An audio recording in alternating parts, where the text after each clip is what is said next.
La Contrahistoria. Un programa presentado y dirigido por Fernando Díaz Villanueva.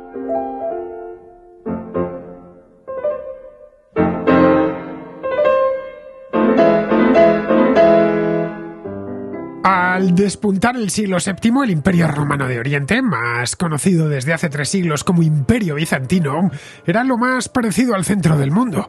Su capital, la ciudad de Constantinopla, tenía más de 500.000 de habitantes y era un emporio comercial y cultural de primer orden, el más importante, sin duda, del Mediterráneo. Desde allí se gobernaba un imperio inmenso, que iba desde la costa sur de Hispania hasta los desiertos de Oriente Medio y desde el valle del Danubio hasta el valle del Nilo. Como poder hegemónico, Bizancio marcaba las modas y extendía su influencia mucho más allá de sus fronteras. Pero el trono en aquel momento lo ocupaba un emperador no especialmente popular, Focas, un militar que en el año 602 había depuesto a Mauricio, el último emperador de la dinastía Justiniana. Fue en ese momento cuando apareció Heraclio, hijo del exarca de África, que alentó una revuelta contra Focas y reclamó el título imperial.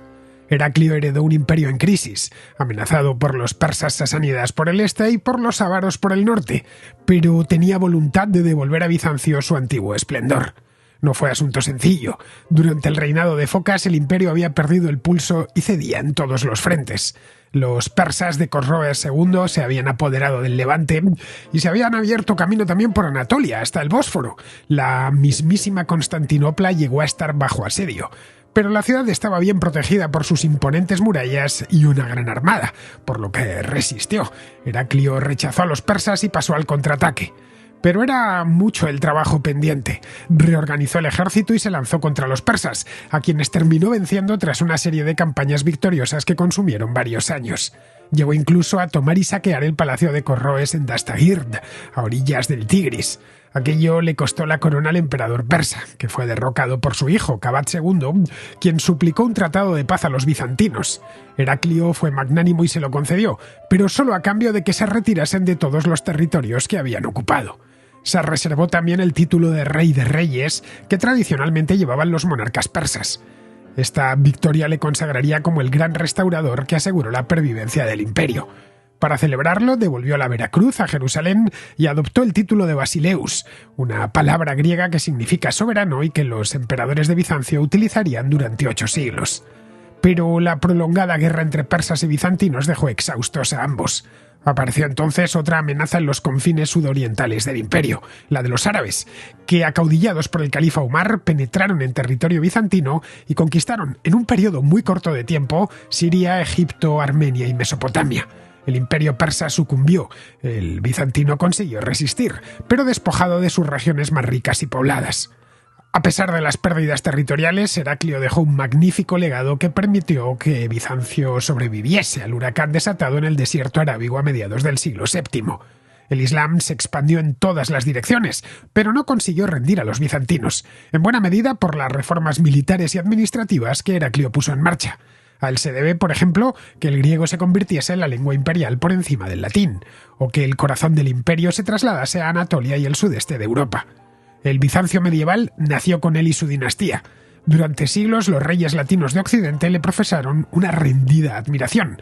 Le consideraban el príncipe cristiano por excelencia, y así lo hicieron ver en cuadros y esculturas. Todos, en mayor o menor medida, se sentían herederos de Heraclio, al que tenían como el primer cruzado. Pues bien, para abordar esta interesantísima figura histórica, nos acompaña hoy en la contrahistoria José Sotochica, un sabio de nuestro tiempo que ya ha pasado por el programa en otras ocasiones. Una de ellas hace un par de años para hablar del Imperio Bizantino. José es especialista en historia de Bizancio y además de eso, es un divulgador extraordinario.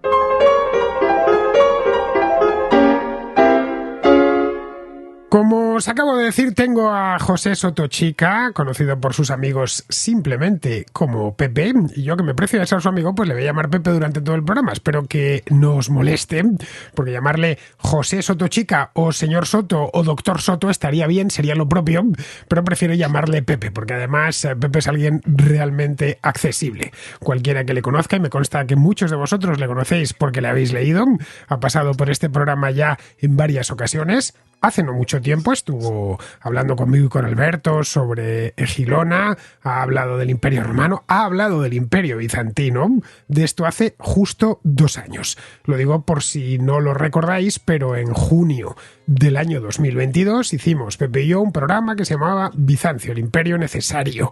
Fue un programa que tratamos de hacer lo imposible y es cubrir 1000 y pico años de historia en hora y poco, así que se quedó muchísimo pendiente. La cuestión es que Pepe me llamó esta semana y me dijo, oye, ¿por qué no continuamos con aquello que hicimos en aquel momento, pero vamos troceando ciertos reinados, ciertos eventos, como por ejemplo la caída del Imperio Bizantino en 1453, que es probablemente uno de sus episodios más conocidos. Me pareció no una idea buena, me pareció una idea mejor. Así que le dije que nada, que este mismo viernes nos poníamos con ello. Bien, pues ya estamos en ello. Muy buenas, Pepe, ¿cómo estás? Pues, Fernando, encantado de estar contigo y con tu contrahistoria o contrahistoria en este caso. Y la verdad es que muy contento porque recién llegado de presentar el segundo libro de mi hijo, Metafísica e Historia, pues imagínate. Bueno, háblanos de un poco. De tal padre, tal astilla, sí. Háblanos un poco del libro de tu hijo. A ver, porque, en fin, pues, yo no he tenido ocasión de leerlo. Pues es una saga de fantasía épica oscura, pero también con mucha filosofía, con mucha reflexión detrás. Y también con guiños a la historia continuamente, también a la historia de Constantino, ¿no? Y bueno, este es el segundo episodio de esa saga, Metafísica e Historia. El primero fue El lenguaje de la guerra, que tuvo muy buena acogida entre los seguidores del género, porque ya está bien de que sean solo anglosajones los que cosechen éxitos con este tipo de literatura, ¿no? Martin, Abercrombie, ni qué decir del gran maestro Tolkien, ¿no? Y él, pues un chaval joven de 23 años, pues lo está intentando, así que contento, feliz, bueno, joven, ¿no? De verlo cómo va avanzando. Jovencísimo, Pepe, 23 años. Como decía aquel, ¿quién los pillase? ¿Cómo se titula el libro? A ver, cuéntame. ¿Cómo se titula? ¿Metafísica? Pues, ¿Cómo es? Metafísica de la Victoria. Metafísica de la Victoria. Vamos a ver, sí, porque os voy a dejar el enlace, lo estoy buscando aquí en tiempo real, ¿eh? Metafísica de la Victoria. Y se presentó ayer mismito, antes de ayer. En Sevilla. Bueno, vamos a ver, tenemos aquí Ciro Alejandro Aníbal Soto. Bien, pues os voy a dejar el enlace en la descripción del programa, por si tenéis interés, que tratándose además del hijo de Pepe, pues yo creo que ya por necesidad hay que echarle un vistazo y además darle un empujoncito, que es joven, y a los jóvenes siempre hay que empujarles un poco. Bien, vamos a ponernos con el tema. Te propuse hacer, ya que te quieres meter más a fondo con el Imperio Bizantino, algo que tú conoces muy bien y que, en fin, no tiene secretos. Te decía antes de broma hace un rato que eras el mejor bizantinista vivo. Bien, no sé si eres el mejor, pero estás entre los mejores. Eres desde luego el mejor bizantinista de habla hispana. De eso no me cabe la menor duda. Bien, tú conoces los 1000 años, el milenio bizantino lo conoces muy a fondo. Te propuse lo de hablar de Heraclio, que es un rey fascinante, y me dijiste en el acto sí. Un rotundo sí. ¿Qué tiene Heraclio? Bueno, a mí me fascina este monarca. ¿Qué quieres que te diga? ¿A ti qué te parece? Yo creo que es un monarca tan interesante como desconocido. Es más, creo que muchos de los contraescuchas habrán oído de él de pasada, pero sin saber lo importante que llegó a ser. Sí, en efecto. A mí Heraclio es especialmente importante porque yo le dediqué muchos años de investigación. Cuando yo me estaba formando como bizantinista, buena parte de mi tesis doctoral está dedicada realmente al reinado de Heraclio. Era una tesis que se llamaba Bizantinos, Sasánidas y Musulmanes, el mundo antiguo y el inicio de la Edad Media en Oriente, y la parte mollar, diríamos, es realmente el reinado de Heraclio, porque es un personaje que hoy día quizás para el gran público pues no es muy conocido, pero yo te aseguro que hasta el siglo XVIII fue un héroe de Europa y lo podéis ver, aunque no lo reconozcáis, en multitud de obras de arte esparcidas como los huesos de un gigante, ¿no? Por toda Europa, ¿no? En iglesias, en monasterios, en palacios, en museos de toda Europa hay obras dedicadas a la exaltación de Heraclio, no solo como el último gran emperador romano digno de ese nombre, sino también como el protocruzado, ¿no? Porque la historia de Heraclio se enlaza con la historia de la Veracruz de forma muy intensa, también con la historia de otra gran reliquia que a todos nos fascina, las que hoy conocemos como Sábana Santa de Turín y que fue el estandarte de guerra de Heraclio durante sus campañas contra Persia, y también está enlazado con personajes paradigmáticos de la historia universal, es decir, la vida paralela de Heraclio con Mahoma es otra cosa que fascina, es decir, es algo realmente sorprendente cómo ambos personajes caminaron en paralelo hasta que terminaron, en cierta manera, colisionando, ¿no? Heraclio es el emperador que tiene que enfrentar la primera gran expansión de Islam, ¿no? Todo esto hace de Heraclio pues un personaje que fascina, ¿no? Y fascinó a nuestros reyes. Felipe II se empeñó en colocarlo en el ranque de su genealogía. Y cuando los reyes católicos conquistaron Granada, tomaron Granada en 1492, pues ordenaron al cardenal Mendoza, que estaba delegado suyo, de embajador en Roma ante la Santa Sede, que construyera una iglesia, la iglesia de la Vera Cruz de Jerusalén en Roma, donde van a representar Fernando el Católico como Heraclio y a Isabel la Católica como Santa Elena, es decir, como quien encontró la Vera Cruz y quien la rescató de los, ¿no?, de los persas.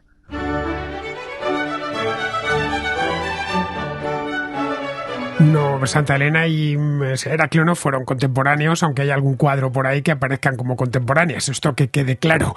Es cosas posteriores. Es simbólica, la alineación que hacen es simbólica. Claro, es simbólica. Bueno, vamos a ponernos con el personaje porque al margen de ese personaje mítico, de ese rey mítico, de ese príncipe cristiano modélico, por el que le tenían reyes como Fernando el Católico o Felipe II, como bien has dicho, Heraclio no dejó de ser un monarca de su tiempo. Estamos hablando de principios del siglo VII, así que vamos a ponerlo en perspectiva. Principios del siglo VII está reinando Recaredo, terminando el reinado, de hecho, Recaredo en la Hispania visigoda.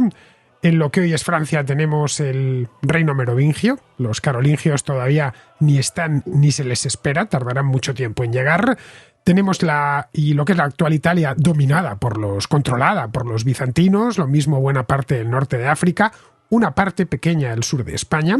Los bizantinos todavía tienen presencia en lugares como la actual Cartagena, la Cartago Espataria. Los bizantinos controlan también toda Anatolia, buena parte del sudeste de Europa. Llegan sus dominios hasta los desiertos de la actual Siria, Jordania, Armenia, toda esa zona. Y controlan también el Valle del Nilo. Es decir, estamos hablando de un momento en el que Roma, en la Roma del Occidente, Constantinopla era la Roma Oriente, ha caído ya hace tiempo suficiente, no como para que haya sido olvidada, pero sí como para que hayamos entrado en un periodo histórico muy distinto. Estamos hablando en torno al año 600, 610, una cosa así. Y en aquel momento la Roma occidental, es un viejo recuerdo, un recuerdo que se ha quedado siglo y pico atrás. La nueva Roma, la Roma constantinopolitana, es la que lleva la voz cantante y la que domina el mundo mediterráneo. Ese mundo mediterráneo es muy distinto al de 1 o 2 siglos más tarde. Todavía los musulmanes no han hecho acto de presencia y se parece realmente mucho más a ese mundo mediterráneo de la época del Imperio Romano. Es decir, tenemos un gran imperio persa, más allá de lo que es hoy Jordania, los persas sasánidas, que es como se les conoce o se les empezó a conocer posteriormente. Bien, ese es el mundo en el que llega Heraclio al trono. Él, de hecho, funda una dinastía. Él no hereda la corona, tiene que conquistarla. Sí, así es. Me parece estupenda el lienzo que acabas de pintar con el mundo mediterráneo en esta época, ¿no? Porque es algo que se nos olvida a menudo, ¿no? Es decir, habitualmente pues vemos la Recuperatio de Justiniano y ahí se nos queda la historia. En nuestros manuales escolares, en el instituto, incluso en la universidad, no se suele ir más allá y, sin embargo, el imperio continúa, la unidad del Mediterráneo sigue estando vigente y todavía en el año 602, cuando empieza este drama del que vamos a hablar ahora, este drama histórico, el Imperio Romano sigue siendo la principal potencia del Mediterráneo. Es decir, va a haber ejércitos romanos que en septiembre-octubre de 602 están operando en lo que hoy es Rumanía contra los ávaros, ¿no? Y al mismo tiempo controlan toda la orilla meridional y oriental del Mediterráneo, desde lo que hoy es Turquía a lo que hoy es Marruecos. Como tú has dicho, el sureste de Hispania, partes considerables de Italia, aunque ya estaban cediendo terreno entre los longobardos, y la propia Persia, en el año 602, se podía considerar un imperio vasallo de Roma o de la Romania, del emperador que estaba sentado en el trono de Constantinopla, porque consideraba a este último, Mauricio, como su padre y señor, puesto que había intervenido en la guerra civil sasánida y colocado en el trono a su candidato. Es decir, que la propia Persia en aquel momento tenía un rey, Corroes II, que debía el trono al emperador romano, al emperador de Constantinopla. ¿Y qué ocurre en 602? Que los ejércitos que estaban combatiendo al otro lado del Danubio, contra los ávaros y los eslavos, terminan por sublevarse. Alzan sobre el escudo a un centurión. Focas es un ser brutal, es un hombre al que se le llama un ser sediento de sangre, lo denominan así los textos, un auténtico vampiro, un hombre libidinoso. Y este hombre brutal marcha sobre Constantinopla, asesina a toda la familia imperial, a todos los hijos del emperador, al que obliga a contemplar el asesinato de sus hijos, también termina asesinando a su esposa y a sus hijas, toma el trono e inicia una serie de purgas brutales contra la nobleza senatorial, todavía hay senado, aunque el senado está en Constantinopla, y contra los oficiales y los mandos del ejército. Claro, esto dio pie a Corrés II, el rey persa, que debía el trono a Mauricio, el emperador que acaba de ser depuesto y asesinado, para presentarse como el hombre que va a vengar al emperador. Deja de reconocer la autoridad que hasta entonces había ejercido Mauricio y ataca al imperio vendiendo la idea de que él se está presentando como un vengador del emperador legítimo. Focas, por su parte, desencadenaría una auténtica guerra civil por esa manía suya de desconfiar de todo el mundo, de asesinar a todo el mundo que se le opusiera. Y en este contexto de guerra civil y de guerra con Persia es cuando muy lejos, en Cartago, en lo que hoy es Túnez, se alza el exarca contra este usurpador, contra Focas. Ese exarca, ese gobernador civil y militar de lo que es África, se llamaba Heraclio. Y era el padre de nuestro Heraclio. Para distinguirlo lo llamamos Heraclio el Viejo. Es proclamado cónsul y envía a su hijo con una flota, año ya 608, para intentar deponer a Focas y tomar el trono. Al final lo conseguiría. En octubre de 610, Heraclio el joven, nuestro Heraclio, el héroe, entra en Constantinopla durante un asalto por mar, un asalto anfibio, consigue capturar y ejecutar al tirano y es coronado aquel mismo día, el mismo día en que ejecuta al tirano, es coronado como nuevo emperador. Y ese mismo día también se casa, porque fíjate, parece una historia romántica, pero no lo es. Cuando Heraclio marchaba en dirección a Constantinopla, Focas tenía como prisionera, como rehén, a la chica que había sido prometida con Heraclio, una africana llamada Fabia, que cuando fue coronada tomaría el nombre imperial de Eudocia, ¿no? Aquel mismo día fue coronado y aquel mismo día se casó y aquel mismo día comienza la epopeya de Heraclio. Este Focas ha pasado a la historia por muchas cosas, especialmente por ser malo, por ser un tirano, un tipo tremendamente impopular en Constantinopla. Pero a poco que cualquiera de los contraescuchas conozca Roma y especialmente el Foro Romano, sabrá que la columna que hay justo al lado del arco de Septimio Severo se la conoce como columna de Focas, la colonna di Foca, que llaman en italiano, y es el último añadido que se hizo al Foro Romano. Y siempre te lo explica el guía turístico, te dice, bueno, lo último que se puso aquí fue a principios del siglo VII, que un emperador de Bizancio llamado Focas puso esta columna, y la dejó aquí, la podéis ir a ver. Es decir, que este tipo, Focas, quería dejar presente o quedarse presente hasta en Roma, que era una ciudad ya muy decadente, no era ni sombra de lo que había sido siglos antes.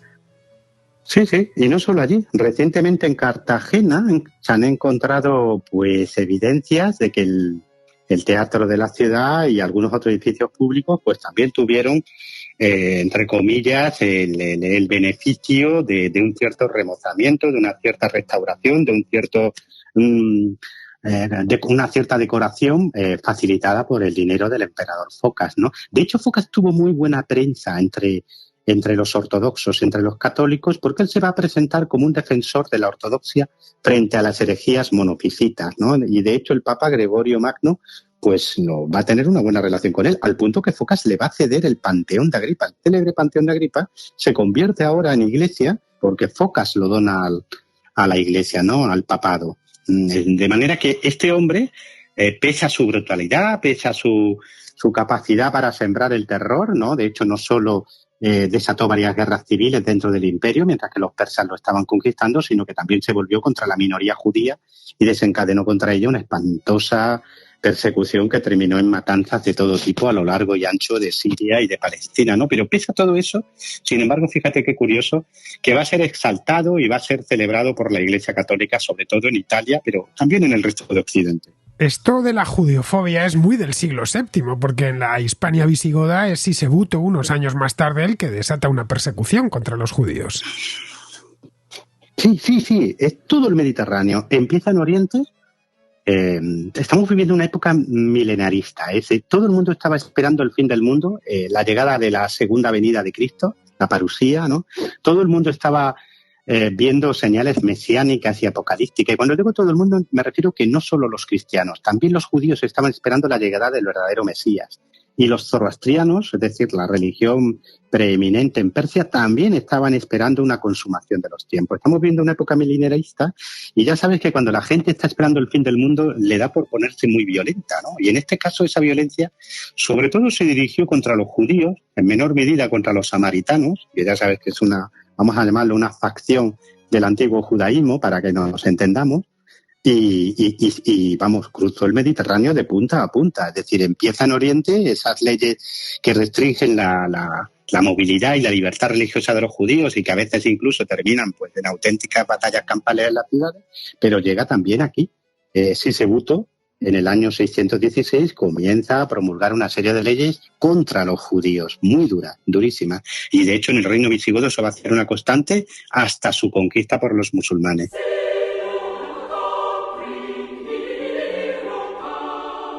Volviendo con Heraclio, a quien habíamos dejado entrando en Constantinopla, entrando por mar naturalmente en Constantinopla. Constantinopla, ojo, era una ciudad, probablemente la ciudad mejor amurallada de todo el Mediterráneo y quizá del mundo, a no ser que haya alguna en China que estuviese mejor. Tenía unas murallas de las que parte todavía se conservan, que son imponentes, no tienen otro adjetivo que las define mejor. Bien, él evidentemente entró en Constantinopla porque los habitantes de la ciudad estaban con él. Él era un hombre relativamente joven, tenía 35 años en aquel momento.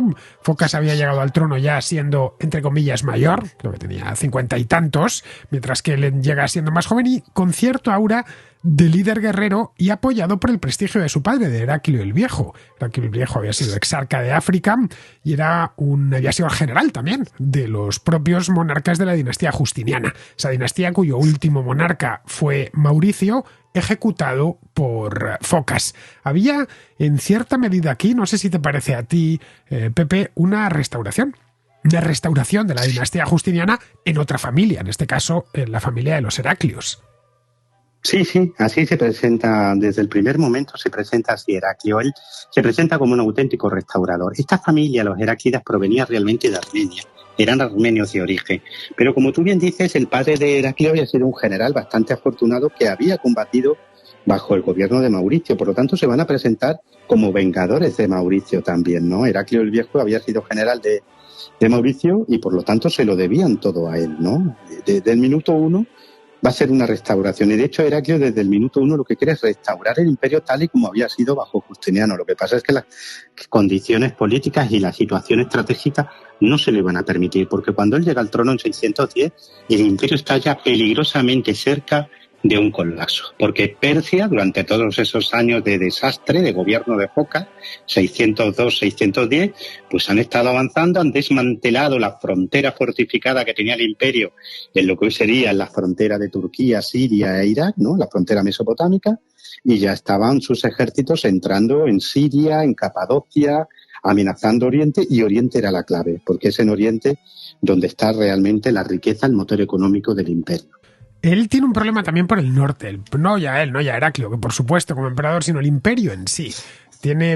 Hay una pinza realmente en aquel momento en el que los persas, los sasánidas, están empujando desde el este. Este imperio persa es el continuador de infinidad de imperios persas, bueno, infinidad no, pero muchos imperios persas que se han ido sucediendo siglo tras siglo, una zona muy civilizada. Son los herederos naturales de los partos, para que nos hagamos una idea.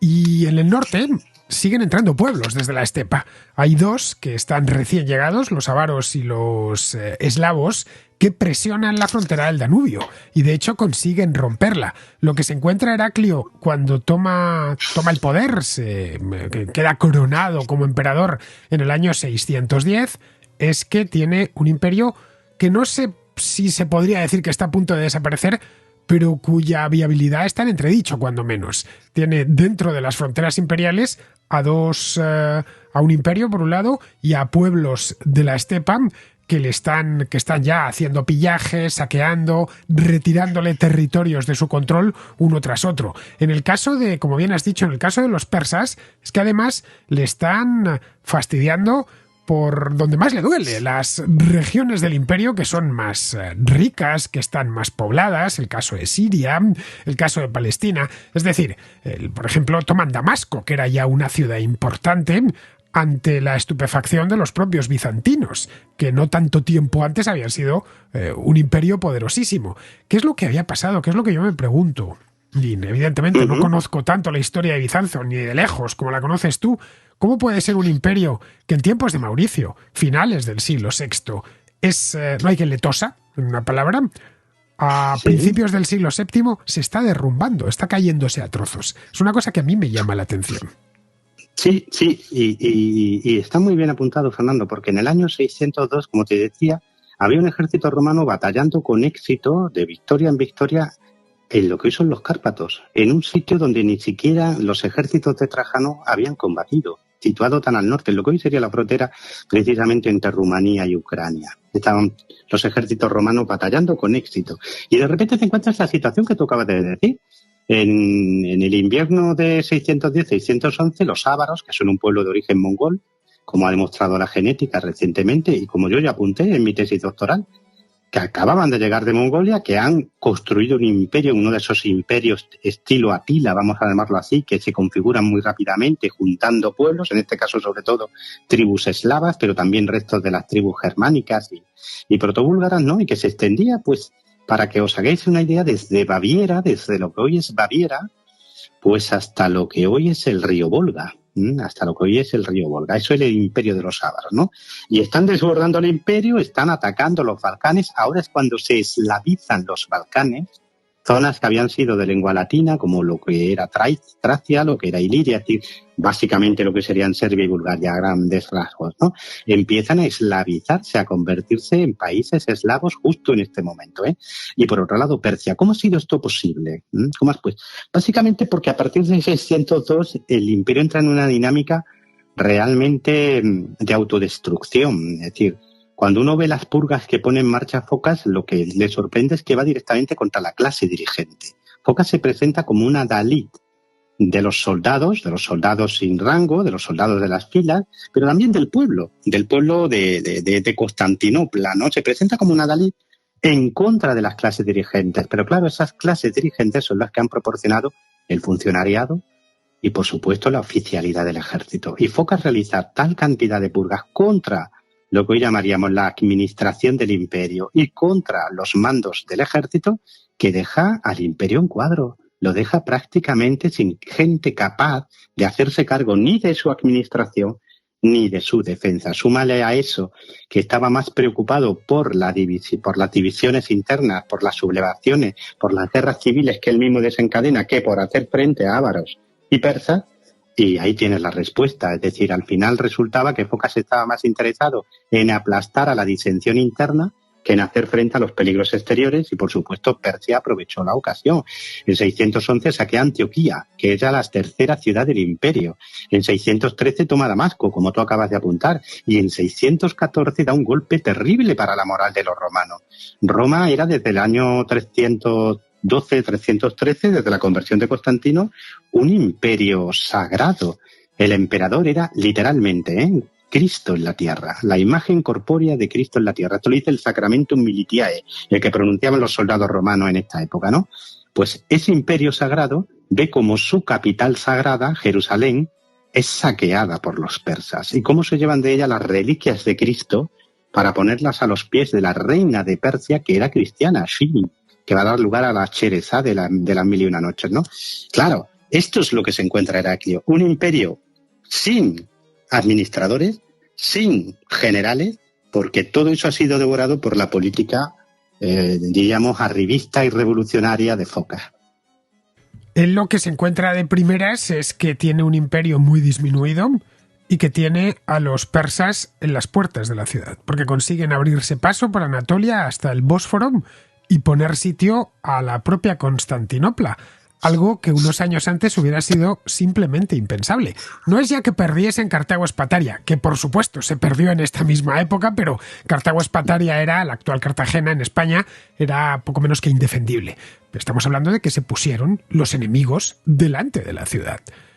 Esto tuvo que Sí, sí. resistir el primero de los grandes asedios de Bizancio, que ya veremos más en otros programas, porque tuvo unos cuantos, cayó en el último de ellos, en 1453, pero Constantinopla tuvo que resistir muchos. Este fue el primer gran asedio de aquella ciudad, y donde tuvo Sí, que sí. medir sus defensas y empezar a diseñarlas realmente.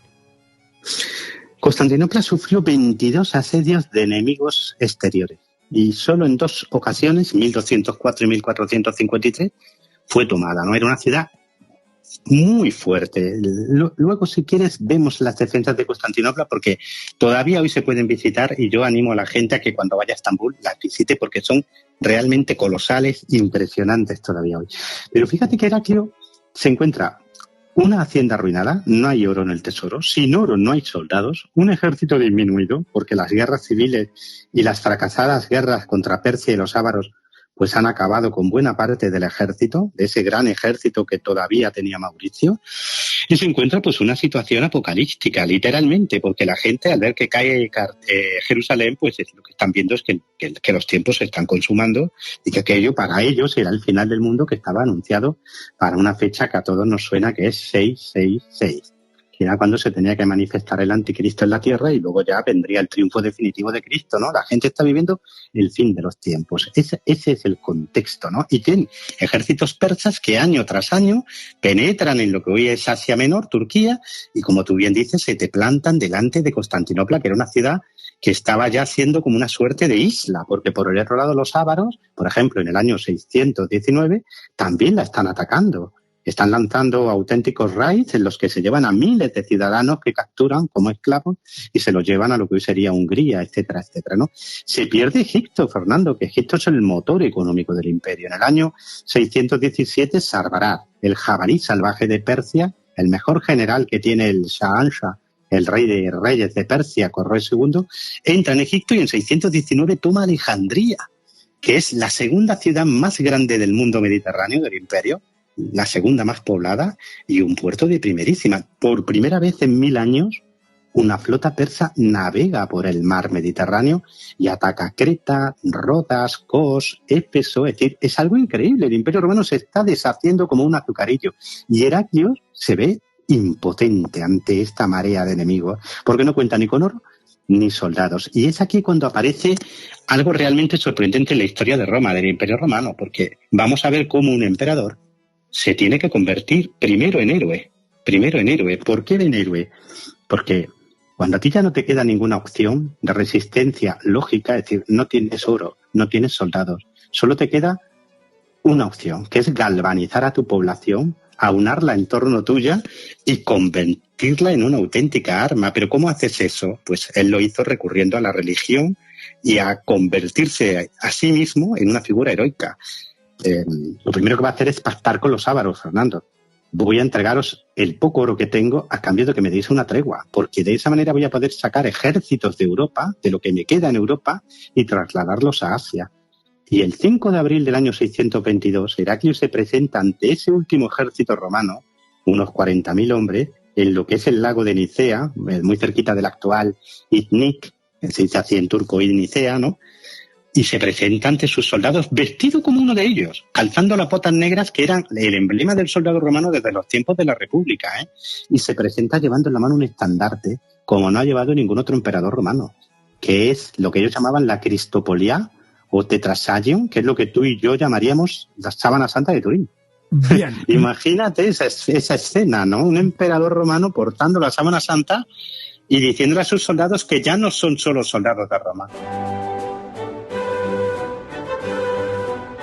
Pepe, ya solo con esta imagen creo que has conquistado a toda la audiencia, empezando por mí mismo. Ya estoy totalmente metido en el personaje, que ya sabes que te comentaba esta misma mañana, que me gustaba muchísimo y que me parecía fascinante. Bien, este hombre llega en el año 610, pero tarda 12 años en ponerse en marcha porque sus primeros años son esencialmente de ir cediendo terreno, de ir cediendo territorio. No le llaman más que malas noticias a Constantinopla, que si hemos perdido Egipto en el año 616, 617, 617, que si hemos perdido Jerusalén en el año 614, que si unos visigodos, unos bárbaros que hay en el extremo occidental del imperio se han quedado con lo poco que teníamos allí. En fin, que todos son problemas, que si están por los propios persas, están ya cabalgando por Anatolia, que eran, digamos, el corazón mismo del propio imperio, que si tenemos a otros bárbaros esta vez recién llegados de la estepa, haciendo lo que les da la gana al sur del Danubio.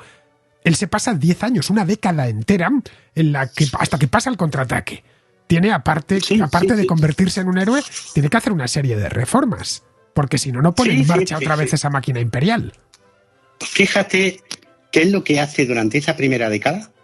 Es comportarse como un emperador romano tradicional de la época. Bueno, pues yo voy a intentar poner aquí un poco de orden, voy a regenerar el ejército. Para eso encarga uno de sus generales, Filípico, que escriba un manual táctico, que es uno de los más influyentes en la historia universal. Le llamamos el Estrategicón del Pseudo Mauricio, porque durante mucho tiempo se atribuyó al emperador Mauricio, pero hoy sabemos que se escribió en época de Heraclio y que fue escrito precisamente por esa necesidad de tener que formar muy rápidamente generales, oficiales, mandos, porque se los había, vamos a decirlo de forma llana y sencilla, se los había cargado todos focas. Había que formar oficiales, había que formar mandos de forma rápida. Por eso se escribe ese manual en el año 613, ¿no? Heraclio hizo todo lo que se suponía que un buen emperador romano tenía que hacer, pero es que los tiempos no eran tiempos para un emperador romano normal. Los tiempos demandaban un héroe. Por ejemplo, en el año 618 amenaza a la Iglesia y al pueblo de Constantinopla con irse a Cartago y abandonar la ciudad porque dicen, no tengo recursos, no tengo oro, no tengo soldados. La Iglesia se niega a apoyarme.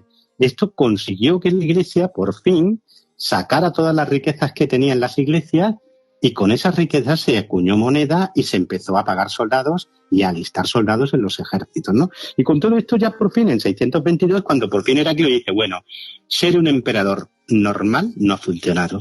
Ahora tengo que ser un emperador heroico. Y empieza una serie de campañas en las que él está al frente de las tropas, en las que no delega el mando. Esto no se había visto en siglos en el Imperio Romano, en siglos. No se había visto que un emperador combatiera, pero es que Heraclio combate. En el año 622 lanza una campaña en Asia Menor contra Sarbaraz, el mejor general persa, y el 6 de agosto de ese mismo año, el día de la transfiguración del Señor, se enfrenta en batalla campal a Sarbaraz y se implica personalmente. Heraclio es un emperador que combate en primera línea, con la lanza y con la espada, que suda, que sangra con sus hombres. Y lo hace porque es consciente de que es la única manera, después de 20 años de derrotas continuadas, de insuflar moral a sus soldados, porque sin esa moral no se podía ganar una guerra que ya estaba perdida. Persia controlaba todo lo que era realmente importante en el mundo mediterráneo. Egipto, Siria, Anatolia, Palestina. Las riquezas de todos estos países ya no iban a Constantinopla, iban a Ctesifonte. Y es por eso que Heraclio toma la lanza y toma la espada y se presenta como un nuevo Moisés, como un nuevo David, como un nuevo Sansón, porque está convirtiendo esa guerra en la primera guerra santa de la Alta Edad Media. Es decir, cuando Mahoma lanza sus yihad, está siguiendo los pasos de Heraclio, por ejemplo, y cuando los cruzados retoman lo que es una guerra santa en el siglo XI, ponen a Heraclio como su modelo y lo dicen así, somos los continuadores del protocruzado Heraclio, ¿no? Y emprende una guerra que, si quiere, la vemos en un plumazo, pero está a la altura de un Escipión, de un Aníbal, de un César, y ha sido olvidada. Una guerra que dura realmente poco. Es decir, han estado perdiendo territorios durante 20 años, pero este hombre le da la vuelta a la tortilla en apenas... ¿cuánto? ¿9? ¿8? Seis años menos. De campañas continuadas, pero además en territorio persa, porque él era un gran admirador de Escipión, el primer africano, y de Aníbal, y sigue su táctica. ¿Y cuál es la táctica de Escipión en Aníbal? No te quedes defendiendo tu territorio, pasa al ataque, invade el territorio enemigo, aunque tengas al enemigo en casa, déjalo atrás. ¿Qué es lo que hace Escipión? Escipión va a Hispania. ¿Por qué? Porque es donde está el poder del enemigo, ¿no? Del imperio cartaginés. ¿Qué hace Aníbal? Aníbal va a Italia. No combate en Hispania a los escipiones, al padre y al tío del primer africano, ¿no? Sino que se va a Italia, ¿no? Pues esto hace Heraclio en 623, coge a sus 50.000 hombres y se planta en el corazón del imperio persa. Entra en lo que hoy sería Armenia, toma la capital persa de la región, que era Dwin, que hoy estaría dentro de la República de Armenia, a través de un territorio que son las montañas del Cáucaso, con montañas de más de 3 y 4.000 metros, avanzando por territorios a veces desérticos, a veces muy quebrados, entra en lo que hoy es Irán, y en un sitio maravilloso que si lo buscáis os va a sorprender, que se llama Tep Suleiman. Aquello era el templo del fuego de los guerreros, era el sitio más sagrado de la religión zoroástrica, del maceísmo. Es una fortaleza imponente. Allí había un templo del fuego increíble donde se guardaban reliquias y riquezas sin cuento, y había un lago sagrado. Pues lo toma y lo saquea Heraclio. ¿Por qué? Porque es su respuesta al saqueo de Jerusalén. Tú has destruido Jerusalén, tú te has llevado las reliquias sagradas de Cristo, ahora yo tomo el templo del fuego de los guerreros, me llevo sus reliquias, destrozo el templo, mato a sus sacerdotes, destroza una cosa, un ingenio increíble, que era el Taquikisra, que era una suerte de trono astronómico, era un trono de oro, y plata y ébano y marfil, que tenía una cúpula de lapislázuli, donde estaban las constelaciones celestes, la luna y el sol, y se movían al ritmo del cielo, es decir, reflejaba en la tierra lo que estaba pasando en el cielo. Pues esto lo destruye Heraclio como castigo por la destrucción de Jerusalén, ¿no? Y sigue combatiendo en Irán, combatiendo en lo que hoy es Azerbaiyán, combatiendo más allá de las puertas del Caspio, es decir, lo que sería la República rusa de Dagestán, ¿no? Son campañas increíbles porque está peleando contra 4 ejércitos persas a la vez. Tiene una inferioridad numérica de 1 a 5 Heraclio en estos años, 624, 625. Al final se ve obligado a retirarse, a plantear batalla en el río Saros. Aquí pelea contra un gigante en un puente. Esto va a ser representado en el arte medieval 1.000 veces, esta batalla personal de Heraclio contra un campeón persa. Y está agotado, el ejército está agotado, pero ha conseguido algo increíble, que es poner la guerra en un punto crítico. Y en ese punto crítico llegamos a lo que tú antes me planteabas, Fernando. Año 626, año decisivo de la guerra. Heraclio ha conseguido victoria tras victoria, pero él no se puede permitir una derrota, porque no tiene recursos. Pero Corrés sí. Corrés se puede permitir muchas derrotas y lanza todo lo que tiene contra Constantinopla. Y ahora vemos el asedio de Constantinopla. El asedio, que es en el año 626. Claro, aquí tenemos en cierto modo, un Alejandro Magno, que arma un ejército en Grecia y lo envía contra Oriente. A su suerte, en cierta medida. Muy bien traído. Sí, y así lo consideran los poetas, ¿eh? Los poetas de la corte de Heraclio, Jorge de Pisidia, por ejemplo, lo van a comparar con Alejandro, lo van a comparar con Escipión también, pero con Alejandro, por supuestísimo. Y de hecho, fíjate que en cierta manera esto es un revival de Alejandro y Darío, porque fíjate que Corrés II era muy consciente de quién era. Él se consideraba heredero directo de Ciro y de Darío, de los aqueménidas. Su guardia imperial, los Zayedan, literalmente en persa, los inmortales, ¿a que te suena? Eran 10.000. Y el uniforme que llevaban era un remedo de aquel que habían llevado los 10.000 de Darío y de Jerjes durante las guerras médicas. Estamos recuperando en cierta manera una dialéctica, una polémica entre civilizaciones, un combate entre imperios que ya había tenido sus antecesores, Macedonia y el Imperio Persa, el Imperio Romano y los partos, y bueno, ahora habían pasado 1.000 años. Habían pasado 1.000 años, más o menos 1.000 años, desde las campañas de Alejandro Magno. El hecho es que una vez él ha ido hay que conocer bien la guerra de aquella época, cómo se hacía, porque hoy, tal y como se hace en nuestro tiempo, nos parece sorprendente que dejar enemigos en la retaguardia y estas cosas es algo directamente impensable. Hoy se hace la guerra de otra manera. Hay un frente, en una palabra. En aquel entonces no existía nada parecido a eso. La guerra era algo hecho por profesionales, ejércitos pequeños en comparación con lo que hoy son los ejércitos, que en cierta medida, se aventuraban a lo desconocido y se metían en el territorio enemigo con idea de ir rindiendo castillos, de ir controlando ciertas zonas estratégicas. Lo que hace es una guerra muy de su época que hoy costaría entender. Tú conoces bien la guerra, de hecho eres un especialista en historia bélica. Sí, por supuesto que nos cuesta entenderlo, pero es una guerra de movimientos. Heraclio plantea una guerra de movimientos porque sabe que no cuenta con recursos como para sostener una guerra de desgaste. Por lo tanto, su objetivo es, desgastar al enemigo y sobre todo privar a Cosroes de algo muy importante en la antigüedad, en la Edad Media, prestigio.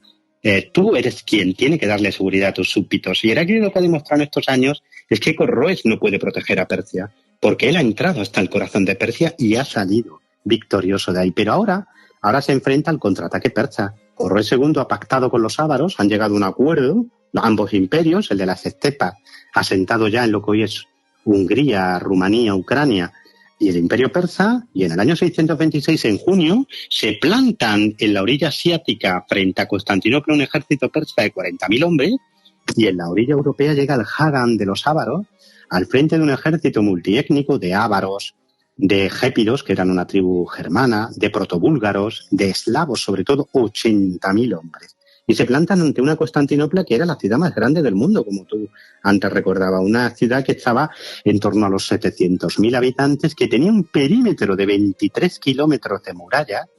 La muralla de Constantinopla es un sistema defensivo. Estamos hablando de un foso de 18 metros de ancho por 6 de profundidad, del cual luego tienes un antemuro de 2 metros de altura de piedra, con un peribolo o plataforma de combate de 16 metros detrás, luego una muralla de 8 metros, con torres imponentes, y luego una segunda gran muralla o megamuro de 13 metros de altura con torres de 35 metros de altura, ¿no? Esas eran las defensas de Constantinopla. Fíjate que Heraclio está tan seguro de la fortaleza de su ciudad, de su capital, que no acude a defenderla personalmente. ¿Por qué? Él quiere seguir jugando a la guerra de movimientos, no quiere que lo cerquen en Constantinopla, que lo aíslen en Constantinopla. Manda refuerzos, ordena construir nuevas defensas, ordena aprovisionar la ciudad, ordena que la flota se concentre allí, porque la clave de Constantinopla es el mar. Si controlas el mar, no hay quien asedie esa ciudad. Y él se mantiene en lo que hoy sería el Ponto, en los límites orientales de Turquía con Georgia, porque está pendiente de pactar con otra potencia nómada. Los persas han pactado con los ávaros, yo voy a pactar con los turcos Kok, con los primeros turcos de la historia, ¿no? Que en aquel momento tenían un imperio que iba desde lo que hoy es Mongolia a lo que hoy es el sur de Rusia. Por eso no va a defender Constantinopla. ¿Y qué ocurre en Constantinopla? Pues tenemos un asedio dantesco, ¿no? Tenemos a esos 80.000 bárbaros atacando por tierra, montando máquinas de guerra y torres de asedio, atacando las murallas de forma salvaje, echando al mar centenares de monóxilos, que son canoas excavadas en un solo tronco, para atacar las defensas marítimas. Los persas intentando también contribuir a ese esfuerzo, a esa toma de Constantinopla, y a los constantinopolitanos defendiéndola de manera realmente heroica, ¿no? También con el concurso de lo sagrado, ¿no? Es decir, este es el momento en que ese famoso icono pintado supuestamente por San Lucas de la Virgen María, pues era paseado por las murallas y la gente decía que era la Virgen quien estaba defendiendo Constantinopla.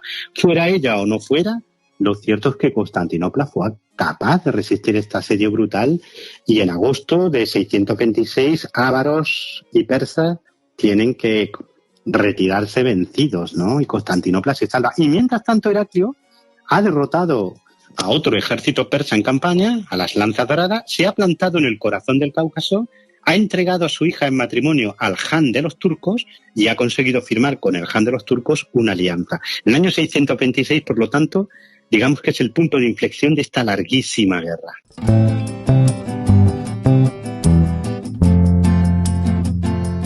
Castilla-La Mancha es el destino de las maravillas, y también podría ser tu destino. Es un destino de aventura en el que puedes sumergirte en la naturaleza salvaje de sus 7 espacios naturales protegidos, lugares donde el senderismo, la escalada y el avistamiento de aves harán del viaje una experiencia única e irrepetible. Es un destino cultural, sereno y rebosante de arte, desde las majestuosas murallas de Toledo hasta los impresionantes paisajes naturales de Cuenca. La tranquilidad de sus ciudades, pueblos y aldeas te hará sentir que el tiempo parece haberse detenido. Es un destino gastronómico. En Castilla-La Mancha comer es un viaje en sí mismo. Raíz Culinaria es la firma del sabor y de la autenticidad en cada bocado. Sus quesos, sus vinos, sus pistos, su miel, su azafrán, cada ingrediente, cada plato te cuenta una historia de pasión, historia, tradición y sabor. Castilla-La Mancha es mucho más que un destino, es una experiencia que te marcará para siempre. Descúbrelo entrando en turismocastillalamancha.es y pon a Castilla-La Mancha en un lugar de tu vida.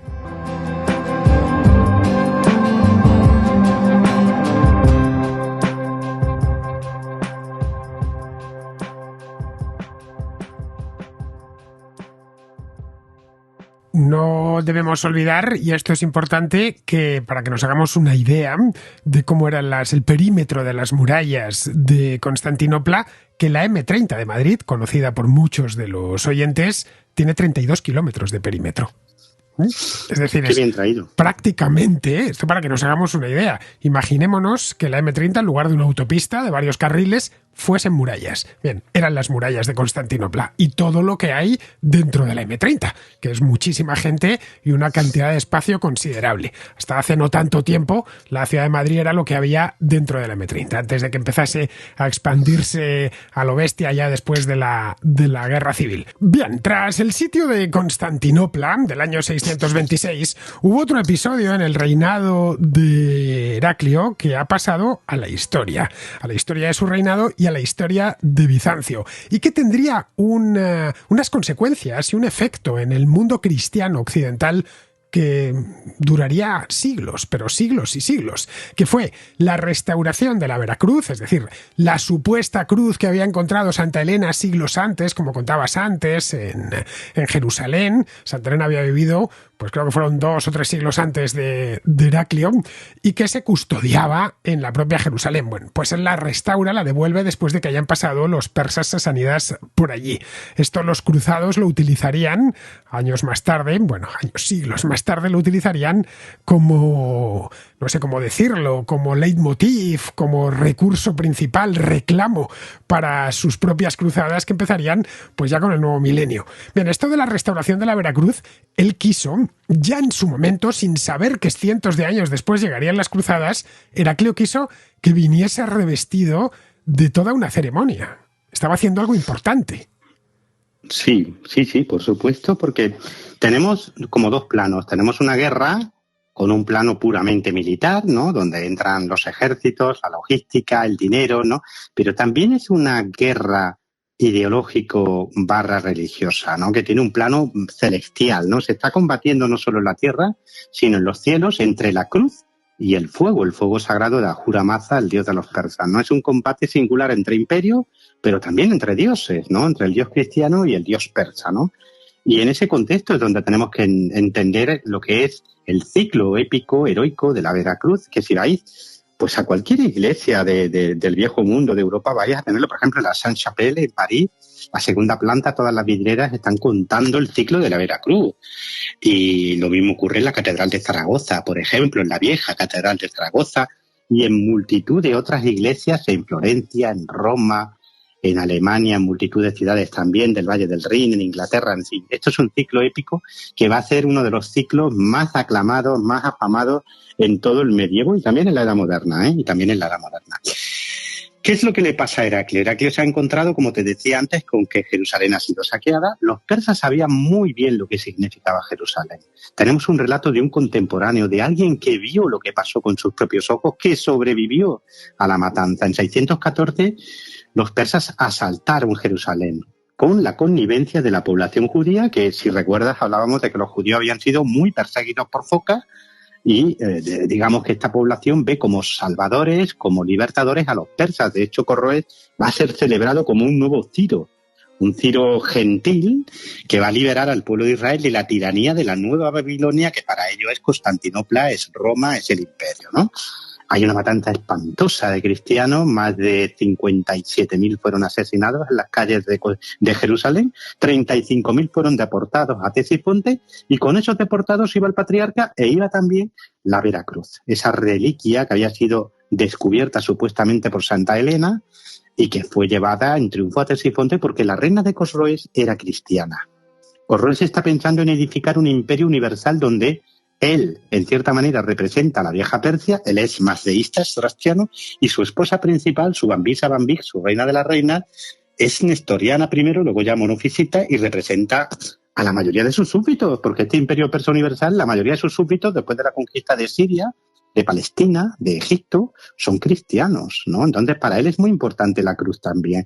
Le construyen un monasterio en Persia, se celebra un concilio ecuménico que ha pasado inadvertido, pero que se celebra en Persia y en el que Cosroes oficia como presidente o como juez de ese concilio, donde se reúnen patriarcas y obispos de todo ese imperio ahora controlado por los persas. Y claro, Heraclio tenía que contestar a eso.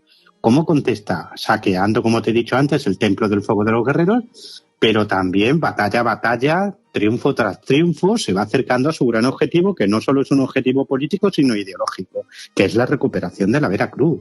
El 12 de diciembre del año 627 se da la última gran batalla de la antigüedad, entre un ejército comandado en primera línea por Heraclio, 50.000 romanos, contra 70.000 persas. Muy cerquita de lo que hoy es Mosul, en las ruinas de la antigua Nínive, se da una batalla épica más no poder en la que Heraclio nuevamente combatió en primera línea. De hecho, fue herido en la boca por una flecha y también en el tobillo. Mató de un lanzazo al general persa con su propia mano. Y después de esta batalla, Persia estaba desangrada. De hecho, saquea los palacios de Corroes. Y si no toma Ctesifonte es porque los persas lo detienen en el río Narva, un afluente del Tigris, con una línea de 200 elefantes de guerra que le impiden el paso del río, ¿no? Pero lo que no pudieron impedir es que un Corroes segundo totalmente, digamos que agotado, sin ningún tipo ya de favor por parte de la nobleza persa, el 28 de febrero del año 628 es destituido, es desposeído del trono por su propio hijo, asesinado, ejecutado, y al poco se pacta la paz. La paz con Persia. Acaba, pide la paz, volver a las fronteras anteriores a 602 y, por supuesto, punto principal del tratado, devolución de las reliquias de Cristo, y entre ellas la Veracruz. ¿Cuándo se restaura? Imagínate la escena. Una vez que la cruz es devuelta, tú tienes que imaginarte un estuche de plata dorada con joyas. Luego te voy a contar un secretillo a ti y a todos los... Cuéntalo, Pepe, que me tienes enganchado a la narración. Cuéntalo ahora ya. Cuando entremos en Jerusalén te lo cuento, porque es algo que nos toca muy de cerca a los hispanos. Cuando él recoge esa tauroteca, que es como se llama ese estuche, dentro del cual está el fragmento de madera, ¿vale? El fragmento de madera, luego os cuento cómo funcionaba esto, avanza por lo que hoy es Siria. La gente sale a los caminos a tirar plantas aromáticas y flores para que pase el emperador con el tauroteca de la Veracruz. Y así es como entra en Jerusalén, en triunfo, ante la aclamación de miles de jerosimilitanos, ¿no? Y restaura en la iglesia del Santo Sepulcro la reliquia de la Veracruz, ¿no? Para él es el gran triunfo, 21 de marzo del año 630. Y fíjate qué cosa que te pone el vello de punta. Está entrando Heraclio en Jerusalén, restaurando la Veracruz. Es su momento de triunfo después de años de guerra contra Persia. Pues en ese mismo momento está entrando en triunfo Mahoma en la Meca. Sí, es una coincidencia de estas históricas un tanto caprichosa. Impresionante. Sí. Impresionante. Y no es la única, ¿eh? Heraclio llega al trono en 610, Mahoma empieza su predicación pública en 610, el año 622 Heraclio se presenta con la sábana santa de Turín ante sus tropas e inicia sus grandes campañas militares. El año 622 Mahoma sale de la Meca, comienza la Égira, camino de Medina, ¿no? Sí, son dos vidas paralelas que terminarían cruzándose. Si esto lo llega a ver Plutarco, bueno, les escribe un libro. Y de hecho, no sé si algún especialista, seguramente, quién sabe, en Inglaterra o Dios sabe dónde, habrá hecho algún libro o lo habrá tratado más a fondo. Esto de la Mahoma como líder religioso y Heraclio como líder imperial.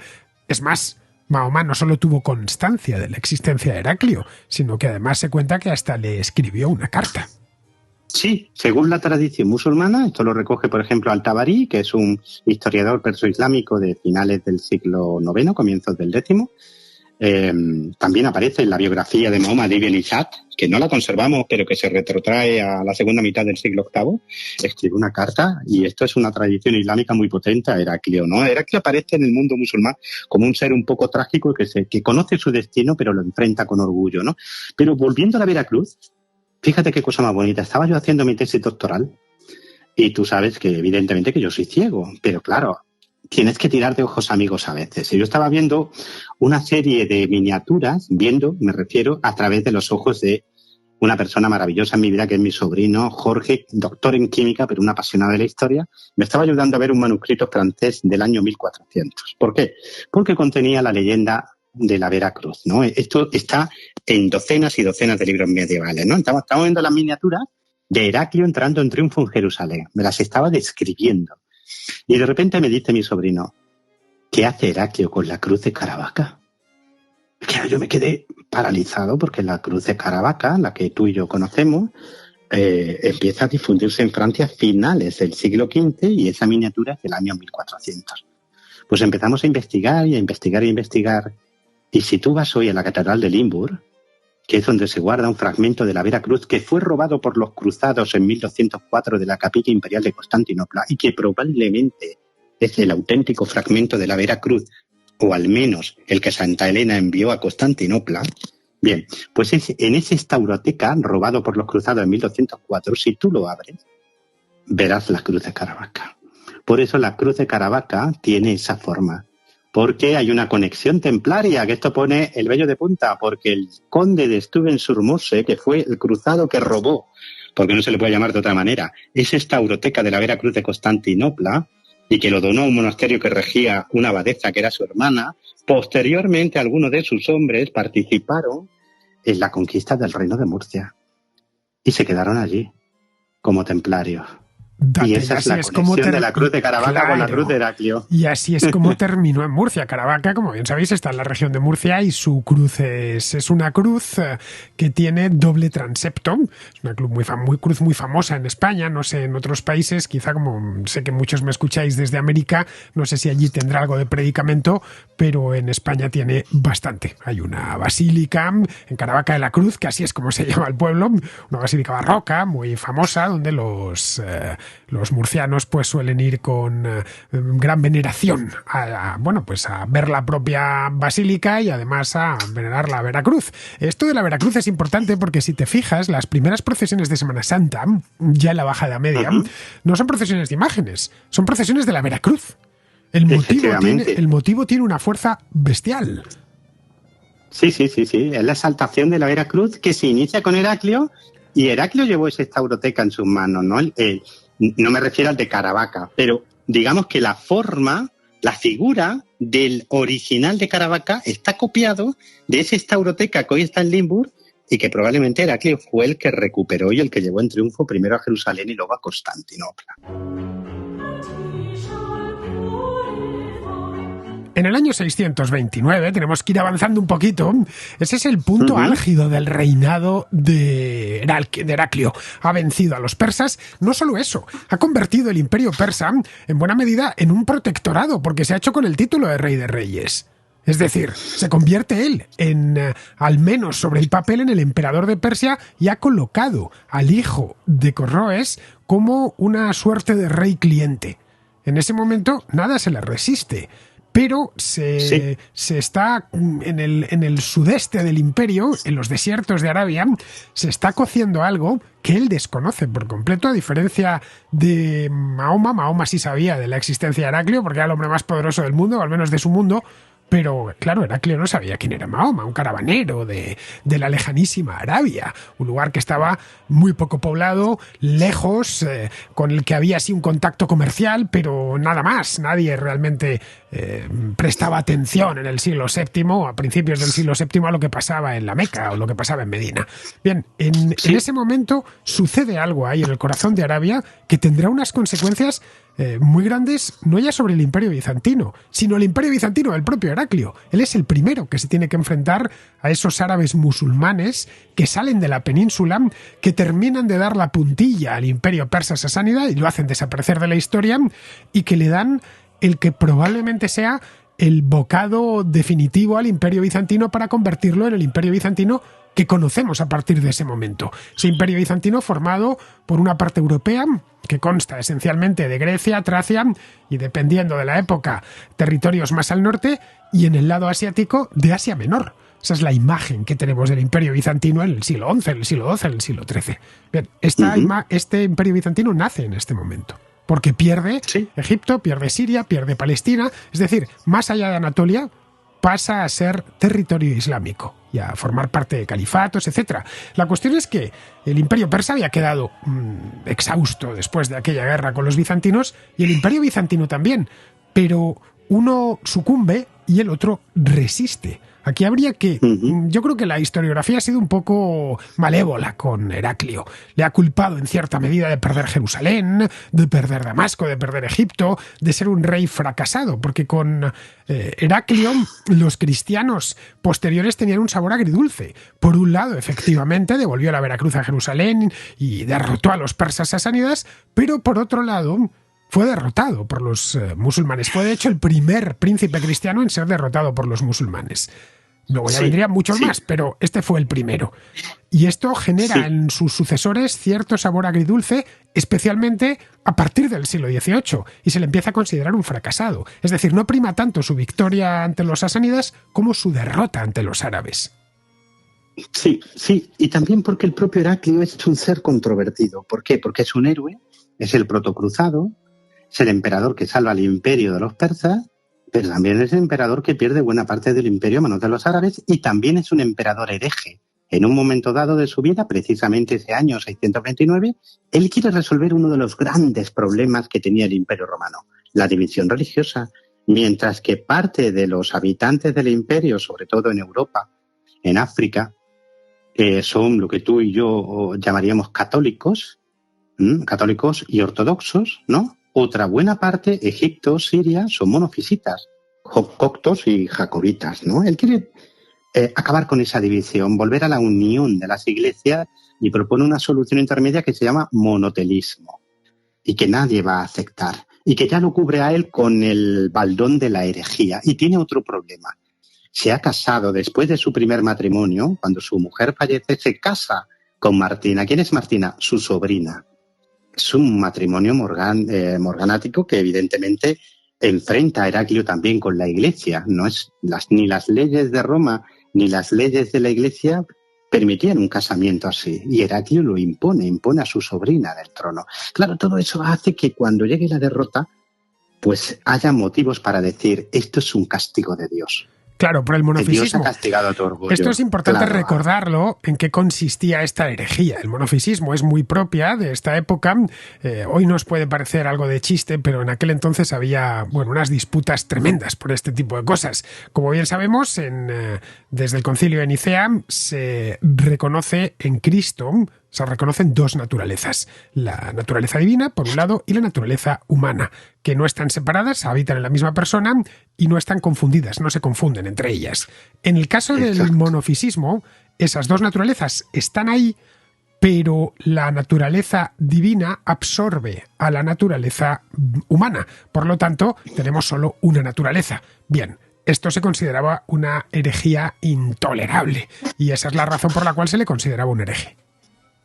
Efectivamente, él busca una solución intermedia en la que él dice, bueno, dejemos el tema de las sustancias de las personas, vayamos a la voluntad. Sí, vale, predomina, está la persona divina predomina, pero la voluntad, sí, es algo muy complejo. Hoy día no nos parecería tan grave, pero como tú bien has señalado, en el momento era cuestión de enfrentamientos brutales entre las poblaciones de un lado y del otro del imperio. ¿Qué le ocurre a Heraclio en este momento? Pues lo que le ocurre, como tú bien señalabas, es que son 25 años de guerra, lo que ha habido entre ambas superpotencias. Si tú le hubieras preguntado a un analista político hipotético del año 602 o del año 610, ¿cuál era el destino de Arabia, de la enorme península arábiga? ¿Cuál era el destino? Te hubiera dicho que formar parte la mitad del Imperio Romano y la otra mitad del Imperio Persa, porque los reinos y tribus de Arabia estaban sometidos de una manera u otra, en vasallaje o de forma de dominio económico, o a Roma, a la Romania, a Constantinopla o a Persia. Toda la zona del Golfo, Kuwait, Qatar, Bahrein, Omán, Yemen también eran provincias persas. Y toda la zona norte de lo que hoy es Arabia estaba sometida a Constantinopla. ¿Qué es lo que ocurre? Que cuando durante 25 años estos dos imperios se ensimisman en acabar el uno con el otro, y Arabia queda librada a su suerte, y entonces aparecen una serie de profetas guerreros. Las tribus, las ciudades, los reinos de Arabia ya no están bajo el control de estas superpotencias, por lo tanto hay una quiebra de poder, y cuando hay una quiebra de poder surgen personajes que tratan de llenarlo, ¿no? Y uno de esos personajes es Mahoma. Mahoma comienza predicando una nueva fe, pero termina convirtiéndose también en un líder político y guerrero. Y a partir del año 622 está empezando a unificar a las ciudades y a las tribus de Arabia. Y en el año 629, el mismo año en que Heraclio entra en Constantinopla en triunfo, pasando por la Puerta de Oro, llevado por 4 elefantes capturados a los persas en una cuadriga de oro, pues ese mismo año Mahoma completa prácticamente la unificación de Arabia con la anexión del Yemen, arrebatándoselo a los persas. Y en el año 629 lanza su primera expedición contra el Imperio Romano, la batalla de Muta, que le sale mal, los romanos lo derrotan, pero no se va a rendir. Y a partir del año 630, año tras año, los árabes van a estar llamando a las puertas del imperio. Y cuando Mahoma muere, sus sucesores, Abu Bakr y Omar, van a seguir con la conquista de Persia y de la Romania. Y ya por fin, año 634, van a penetrar en Palestina, batallas de Datin y Dagnadain, van a amenazar Jerusalén, y aquí llegamos a un punto crucial, Fernando, que es la batalla del Yarmuk, que para el mundo árabe es la gran batalla, porque es el momento en que se juega el destino del mundo. Si Yarmuk lo ganan los romanos, todo hubiera seguido como estaba, el Mediterráneo hubiera seguido siendo un lago romano. Si la ganaban los árabes, el mundo cambiaba, y evidentemente la ganaron los árabes. Si quieres, dedicamos unos segundos a hablar de Yarmuk y de lo que vino después. No, por favor, y por qué Heraclio favor. Ya no es el héroe que gana. Esta batalla de Yarmuk es muy desconocida, a pesar de la trascendencia histórica que tuvo. Se libró en el verano del año 636 y en ella combatieron, por un lado, los Rashidun, es decir, los primeros califas, y Umar concretamente, y por otro lado el Imperio Bizantino. Bien, esta batalla, toda la importancia que se la dé es poca, porque de haber, como bien ha dicho Pepe, de haber perdido estos musulmanes que acababan de salir de Arabia, de haber sido derrotados en esta batalla, es probable, hacemos historia ficción obviamente, que hubieran tenido que replegarse hacia Arabia.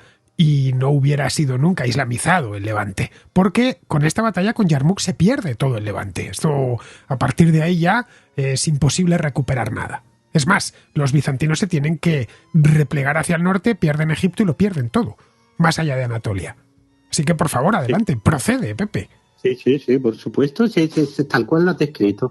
Año 636, Jerusalén está asediada por los ejércitos musulmanes, los bizantinos siguen controlando la costa de lo que hoy es Palestina, Gaza, por ejemplo, no va a caer hasta 637, ¿no?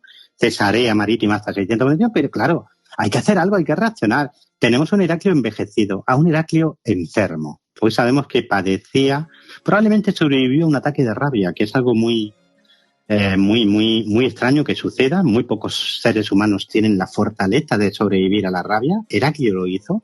Esto es un diagnóstico que hizo uno de los mejores bizantinistas que tenemos en España, el doctor Francisco Aguado, examinando la enfermedad a la que sobrevivió Heraclio. Y tenemos a este hombre que además cree que Dios lo está castigando por haberse casado con su sobrina. Y no reacciona, se queda en Antioquía, delega el mando. Es decir, ya no tenemos un Heraclio heroico que se monta en su caballo y que cabalga al frente de sus tropas, sino que ha delegado el mando, pero como no se fía de ningún general, lo divide entre 3 generales. Y el ejército romano, el ejército bizantino, en principio es superior. Estamos hablando de 40.000 hombres. Y consiguen las primeras victorias. Recuperan Damasco, que acababa de caer en manos de los árabes, y lo recuperan.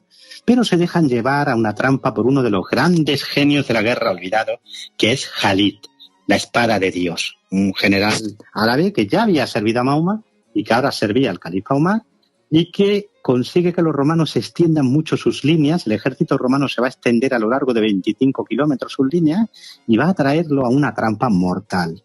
Una trampa mortal donde van a perecer 2/3 del ejército romano, ¿no? Después de esta batalla, te dicen las fuentes de la época, no hubo ejército romano capaz de enfrentarse a los árabes, ¿no? Y así fue.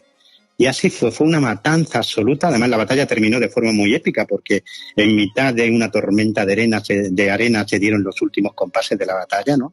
Y fue una batalla en la que no solo pelearon musulmanes, había muchas tribus árabes que todavía no se habían islamizado, que seguían siendo judías o cristianas, pero que aquel día combatieron por Jalid, que supo unificar a todas estas tribus árabes de la frontera siria, ¿no? Después de esto, lo que queda ya es Jerusalén. Jerusalén se entrega, abre sus puertas para evitar la matanza en 638. El califa Omar entra montado en un camello, vestido con una simple túnica de camello como Juan el Bautista, y el patriarca le invita a rezar en el Santo Sepulcro. Lo que pasa es que Omar prudentemente dice no, porque si lo hago aquí, el día de mañana van a reclamarlo mis seguidores. Y efectivamente, donde se postró, que era el atrio, hoy día se levanta la mezquita de Omar, ¿no? La mezquita de Omar. Con Jerusalén en manos de los musulmanes, Heraclio estaba sumido en la más negra de las depresiones. Va a intentar hacer frente al avance musulmán fijando una frontera en el Tauro, en las montañas del Tauro, a grosso modo hoy poquito al norte de la frontera entre Siria y Turquía, ¿vale? Y también intentando resistir en Egipto, ¿no? Fortificando Egipto, que era la clave económica. Él pensaba que si mantenía Egipto, antes o después volvería a tener fuerza, poder, hombres, dinero, como para emprender la reconquista de Siria y Palestina. Pero en 639 los ejércitos árabes, Amr, el general árabe Amr, penetra en Egipto, va a conseguir la alianza con los coptos, con esta iglesia enfrentada a Heraclio, que no había asumido la solución de compromiso del monotelismo. Benjamín, patriarca de los coptos, va a proporcionar hombres y apoyo material a Amr para que combata a Heraclio. Y por último, en el año 642, ya muerto Heraclio muere en noviembre de 641, Alejandría, la gran ciudad, cae en manos de los árabes y se cierra una era del mundo, porque el mundo mediterráneo, que llevaba siendo un lago romano desde que Escipión venció a Aníbal, se fractura y sigue fracturado. El Mediterráneo que surge de ahí es nuestro Mediterráneo. Ese es nuestro mundo, un mundo dividido básicamente en tres grandes esferas: un oriente ortodoxo, hoy es Rusia, un sur y un este musulmán, que sigue estando ahí, y un occidente europeo. Eso sigue siendo nuestro mundo. Un occidente latino. Se puede ver hasta en los propios alfabetos. Tenemos en el este, en el noreste tendríamos el griego y el cirílico, en el oeste el latino y en el sur el alfabeto árabe. Esto para que os hagáis una idea de cómo estas cosas tienen su importancia, que nos alcanzan hasta nosotros. De hecho, algunos historiadores hablan que la Edad Media realmente no empieza hasta la muerte de Heráclito. Que es yo lo pienso así, lo defendí en mi tesis doctoral. Para mí la Edad Media empieza en el año 642.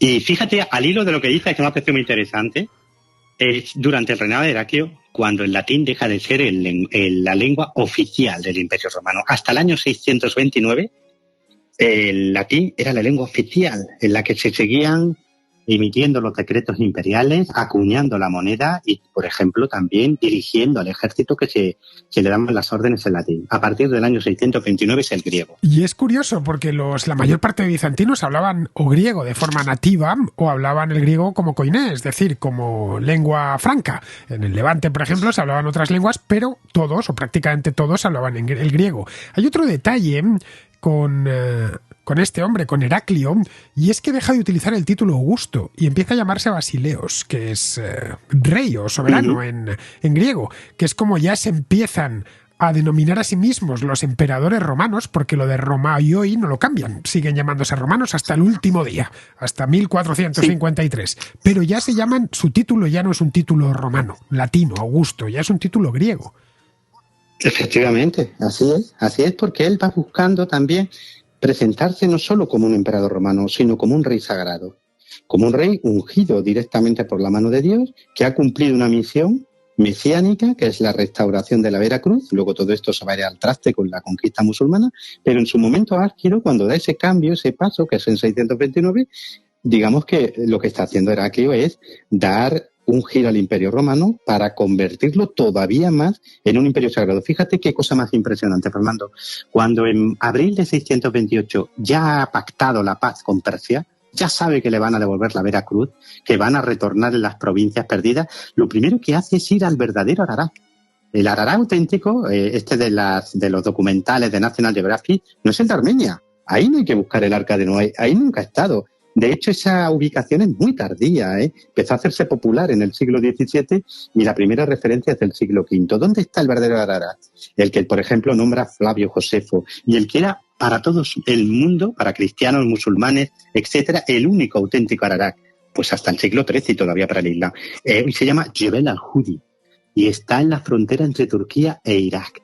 Pues ahí, según toda la tradición judía, musulmana y cristiana, está el verdadero Ararat. Y ahí sube Heraclio y hace una ceremonia súper extraña, porque él quiere presentarse al mundo como un nuevo Noé. Hoy empieza una nueva humanidad. Ha pasado un nuevo diluvio de fuego y sangre, que es la gran guerra romano-persa. Diluvio de fuego y sangre, le dicen los poetas de Heraclio, ¿no? Y yo aquí, igual que hizo Noé, comienza una nueva humanidad de la que yo soy su señor. Sí, estás hablando con un hombre que maneja muy bien lo que tú y yo hoy llamaríamos propaganda política y que además se cree imbuido de un destino. Tienes a Mahoma, que está predicando una nueva fe, y tienes a Heraclio, que se cree un emperador sagrado. Estamos en una época de Mesías. Tenía una constancia plena Heraclio de que era un restaurador del imperio, pero más allá de eso, un fundador. Su voluntad es fundadora. También, si te fijas, cuando pierden Cartago Espataria y desaparecen los bizantinos de Occidente, esencialmente, porque en Italia no hacen más que perder terreno con respecto a los con los longobardos, no intenta reconquistar nada en Occidente. Incluso en su momento de máximo triunfo en Oriente, él considera que su imperio es oriental. Verás, lo que le pasa a Heraclio es que él tiene su proyecto. Su proyecto implicaba la restauración en Occidente también. Él no deja de pensar en Cartago, por ejemplo, ¿no? Él viene de allí. Él ha pasado sus años de juventud en África. Él habla el latín perfectamente. Su primera mujer era africano-romana, latina, ¿no? Lo que pasa es que, claro, por medio se te cruza el Islam, pero los movimientos diplomáticos de Heraclio en 629, por ejemplo, iban destinados a enviar un ejército a Occidente y a hacer una restauración en toda regla. O sea, que él por ejemplo, cambia cartas. Que quería ser el nuevo Justiniano, o incluso llegar más lejos. Por supuesto, lo que pasa es que se le cruza por medio la expansión islámica, con lo que nadie contaba. Nadie contaba con que los árabes, que nunca se habían unido, pues terminaran unificándose. Es que el proceso de la unificación de Arabia, que es fascinante, porque siempre pensamos en Mahoma, pero es que Mahoma está operando a la par que están operando otros profetas guerreros, entre ellos la profetisa Saja, por ejemplo, ¿no? Es una época de profetas guerreros. Mahoma es el que al final termina imponiéndose y triunfando. Pero es que la efervescencia de los árabes en Arabia, con eso no constaba nadie. Y eso es lo que hace que Heraclio tenga que abandonar sus proyectos, que era una restauración completa del poder romano. Bien, bueno, vamos a ir terminando, Pepe, porque nos hemos enrollado y claro, hora y pico aquí hablando, yo me pasaría otra hora y pico sin ningún problema. Bien, que tenemos alguna cosilla pendiente todavía. He escrito en mi... pues antes de empezar el programa, hoy por la mañana, en mi grupo de Telegram, que no sé si sabéis que existe, pero existe, se llama Díaz Villanueva, no tenéis más que entrar y lo veis ahí. Bueno, yo comento cosas en ese grupo, cuelgo mis programas, etcétera. Alguna vez que otra cuento un chiste. Bien, pues pongo alguna cosita relativa a la programación y hoy se me ha ocurrido, sabiendo que ibas a pasar por la contrahistoria, que si estaban interesados, algún contraescucha, que me enviase una pregunta para que la respondieses en directo. Bien, la pregunta nos la envía Jorge y tiene una pregunta que podríamos decir es bizantino actual. ¿Quieres escucharla? ¿Te la paso? Claro que sí. Adelante, ya sabía yo que no me ibas a fallar en esto. Porque esto, ojo, Pepe no sabía nada, se lo he comentado antes de empezar a grabar, pero vamos, que otro me diría que no, mejor me la dejas, que me la piense, me la prepare, para que veáis que no tiene ningún miedo a lo que le pregunten. Él no lo sabe, que le va a preguntar Jorge, tiene que ver obviamente con el Imperio Bizantino, pero vamos, está dispuesto, está como los toreros ahora, ya con el capote delante, esperando a que Jorge le haga una pregunta que yo estoy seguro que va a responder muy bien. Vamos con ella. Hola Fernando, ¿qué tal? Muy fan de tus programas, te sigo todas las semanas y bueno, encantadísimo. Mi pregunta para el profesor Sotochica era que precisamente ahora con las elecciones europeas y los resultados más escorados hacia la derecha, no sé si habría un paralelismo o una relación entre la decadencia y la caída del Imperio Bizantino y la Unión Europea actual. ¿Qué podrías decir sobre eso? Muchas gracias. Tú dirás, Pepe, ¿qué puedes contestar a Jorge? Es un tema del que yo te he oído hablar de esto, estableciendo paralelismos con el presente con el Imperio Romano, pero nunca con el Imperio Bizantino, ¿eh? Sí, porque con el Occidente romano, cuando yo hice El Águila y los Cuervos, la caída del Imperio Romano, fíjate que en contra de lo que yo quería, porque yo no quería llegar a esa conclusión, es estas veces que dices, joder, he tenido que hacer bien mi labor como historiador porque me he tenido que corregir a mí mismo, después de un análisis más profundo de aquel que yo tenía a priori, ¿no? Y yo sí veo ahí relaciones, ¿no? Es decir, por ejemplo, la acaparación de riqueza en muy pocas manos, por ejemplo, ¿no? Y sobre todo la lucha despiadada por el poder interno, por el poder entre las élites.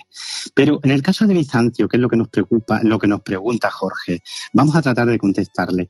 Lo que está sufriendo Heraclio en Oriente en este momento yo creo que no se puede corresponder con lo que está ocurriendo en Europa. Es decir, por un lado, puede haber algún nexo de unión en el sentido de que lo que hace Heraclio es rearmar, entre comillas, moral, ideológica, religiosamente a su imperio para tratar de que sobreviva ante la expansión persa. Bueno, algunos dicen, bueno, pues a lo mejor eso es lo que está pasando en Europa con todos estos movimientos hipernacionalistas que están surgiendo en distintos lugares, ¿no? Como por ejemplo Alemania o Francia, etcétera, etcétera.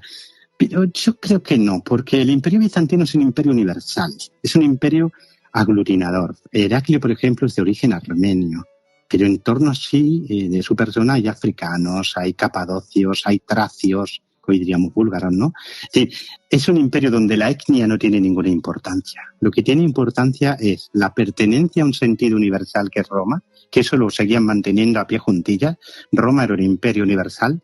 Tan romano era un mauritano, hoy diríamos un moro, como un griego, tan romano, y sobre todo la idea religiosa, ¿no? Es decir, a partir de este momento hay una frase de un contemporáneo que fue secretario personal de Heraclio y que terminó siendo el último padre de la Iglesia, Máximo el Confesor, que dice: yo soy romano por la fe y griego por la lengua, ¿no? Porque ya había una simbiosis absoluta entre romano y cristianismo. Entonces, comparar esto con lo que está pasando en Europa es muy complejo, muy complicado. Yo creo que le retorceríamos mucho la mano a la realidad histórica y a mí no me gusta hacer eso. Lo que creo que está pasando en Europa, para contestarte, Jorge, es precisamente que tenemos una crisis. Una crisis porque Europa tiene que ser algo más que una simple asociación económica. Tiene que tener una idea de sí misma. Y esa es una crisis que tenemos y que los europeos tenemos que definirnos como europeos, no solo como partícipes, cada uno en su pequeña nación, Francia, España, etcétera, de un conjunto, sino tener una identidad europea, que yo creo que eso todavía no se ha construido. Eso, si se llega a construir alguna vez, llevará todavía tiempo, porque las identidades, ya sabes que luego son muy persistentes, pero tardan en ir solidificándose. Bien, vamos a terminar ya, pero no vamos a irnos sin una cosa. Punto número 1, varios puntos. El primero de todos. Os voy a dejar una bibliografía sobre el Imperio Bizantino en castellano. No es que haya mucho hasta que Soto Chica se decida a escribir la obra definitiva. Ya sabéis, Soto es el Norwich hispano. John Julius Norwich, un tipo por el que yo tengo también gran veneración, un historiador británico. Bien, pues el Norwich hispano es Soto Chica. No podríamos decir que Norwich es el Soto inglés, porque es que Norwich, en fin, nació mucho antes que Soto, así que le ha venido después. Sí, claro que pero sí, muy grande. Conoces a Norwich, un magnífico, tiene una historia de Venecia claro, que lo he leído muchas veces. Tiene unos libros muy bonitos, muy bonitos. Un escritor magnífico. Bueno, Soto no le va a la zaga, a Norwich. Escribe que da gloria leerle. Pues escribe como habla, para que os hagáis una idea. Punto número 1, ese. Punto número 2, Metafísica de la Victoria. Lo tengo delante en Amazon. Os voy a dejar el enlace. Esta recién acaba de salir. Bueno, acaba de estar Pepe en la presentación. Ya sabéis, Ciro Alejandro Aníbal Soto, que es su hijo. Ya solo por eso hay que darle una oportunidad, hay que darle un empujoncito. Bueno, el tema, os voy a leer un poquito de la sinopsis, la que nos facilita la editorial, que es la Ediciones Algorfa. Dice: en aquellos tiempos, antes de que los océanos devoraran el Atlantis y el diluvio negara la tierra, cumplía en aquel mundo el grueso de su castigo bajo la marca del pánico y las lágrimas el hijo pródigo, a quien pese a todos sus nombres ya solo le queda este infame título. Año 246 después del Pacto de la Reina. Han pasado 30 años desde que el nacido de la guerra, Nemrod, acabó con el portador de la máscara del diablo. Y así sigue. En fin, si os interesa este tipo de literatura, me da a mí la impresión que os va a gustar muchísimo. Será el segundo punto. Y el tercero, os dejo el enlace, no lo olvidéis. Y el tercero son los libros de Pepe. En fin, Pepe es como una máquina de escribir andante, porque es que no hace libro malo. Yo no sé de verdad cómo lo hace, sinceramente, y te lo digo yo, que también escribo, que también me dedico a esto. A ver, tenemos Imperios y Bárbaros, La Guerra en la Edad Oscura, más por unos títulos preciosos este Soto. El Águila y los Cuervos, la caída del Imperio Romano, que en ese estuve yo en la presentación en Madrid.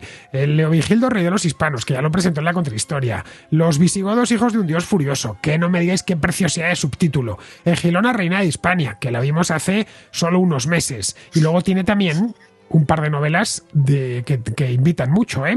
Tenemos por un lado El dios que habita la espada, que se me ocurre un nombre más perfecto para una novela, y el otro que es Bajo el fuego y la sal. Bien. Como veis, y esto es solo una selección, selección editorial, os los voy a dejar todos en la descripción, naturalmente con su respectivo enlace. Y el cuarto punto, creo que iba por el cuarto, es cuál tema de Bizancio quieres para el siguiente programa, Pepe. Tú eliges. Pues fíjate que esto empezó porque estando yo en la Feria del Libro, varios de tus seguidores, al menos 4, quizás 5, me decían: te conozco de verte con Fernando hablando sobre Bizancio. Y que por favor tenéis que hacer más programas de Bizancio. Por eso, porque me pareció tan bonito, digo, qué bonito, ¿no? Que la gente llegue pues a la historia, ¿no? Pues de la mano de tu programa, que es que no son pocos los lectores que me lo han dicho, te conozco por... Así que eso es muy bonito y por eso te lo comenté. Digo, vamos a hacer más Bizancio porque la gente quiere Bizancio. Pues que elijan nuestros seguidores. ¿Por qué no les pregunta a ellos? Podemos ver la caída de 1204, podemos ver a los vikingos intentando conquistar Constantinopla o la caída de 1453, que es una de las historias épicas más increíbles que se pueden contar. Así que elija el público. Yo abierto a lo que tú me pidas y a lo que ellos quieran. Que nos lo ponéis debajo en los comentarios, tanto en iVoox como en YouTube, y nos ponéis qué os parece, y luego ya, como no todos vais a opinar lo mismo, porque eso es lo normal, ya sería una casualidad que todos opinaseis lo mismo, que hicieseis el mismo episodio, pues ya Pepe y yo decidiremos. Bueno, pues ya terminamos, que os hemos quitado demasiado tiempo. Espero que haya merecido la pena lo que os hemos contado, especialmente Pepe, que ha sido el protagonista absoluto de este programa y que lo será del siguiente que hagamos de Bizancio. Solo faltaba. Para mí, Pepe Sotochica es siempre un regalo. Esto hay que tenerlo así. Vale, pero el primer regalado soy yo, por tenerte al otro lado. Lo mismo te digo. Luego ya vienen todos los contraescuchas, pero el primer regalo, el primero que recibe el regalo soy yo. Así que con esto ya terminamos. Muchas gracias, Pepe. Ya sabes, apúntatelo. Gracias a ti, mira los Fernando. comentarios. Bueno, pues... Lo que quieras, cuando quieras. Y de verdad, de corazón, muchas gracias. Te tomo la palabra, Pepe. Bueno, nosotros, entre tanto, nos vamos a ir. Ya hemos tenido hasta contrasello, que con Jorge, que le ha contestado en directo. Nosotros nos vamos ya y yo os emplazo a la siguiente contrahistoria, que probablemente no sea la semana que viene, porque estamos, Alberto y yo, de presentación de Contra la Revolución Francesa, y nos llevan a Salamanca y a Logroño, y coincide justo con, vamos de jueves a sábado.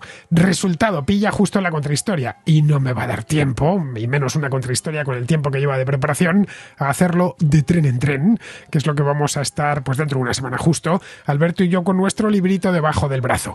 En fin, cuidaros mucho y nos volvemos a escuchar en la próxima contrahistoria.